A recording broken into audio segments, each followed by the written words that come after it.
আজ বানাবো ভাত ভাজা। নামটা খুব ইউনিক, তাই না? আসলে এর নাম ভাত ভাজা নয়, এটাকে জিরা রাইস বলে। যে যেটা পারে সেটাই বলে। চলো শুরু করি।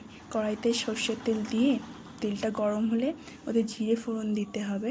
তারপর ওতে কুচনো পেঁয়াজ, কাঁচা লঙ্কা দিয়ে ভালো করে ভেজে ওতে কুচনো আলু, নুন, লঙ্কার গুঁড়ো, হলুদ গুঁড়ো দিয়ে ভালো করে নেড়ে চেড়ে কিছুক্ষণ ঢাকা দিয়ে রাখতে হবে।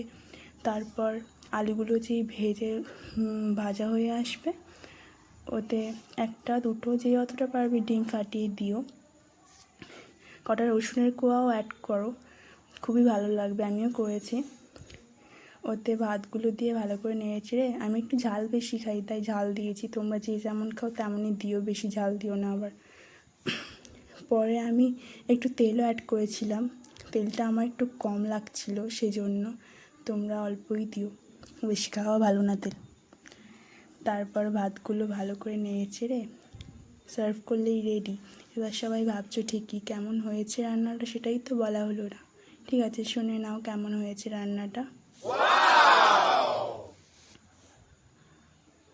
শুনেছো তো কেমন হয়েছে?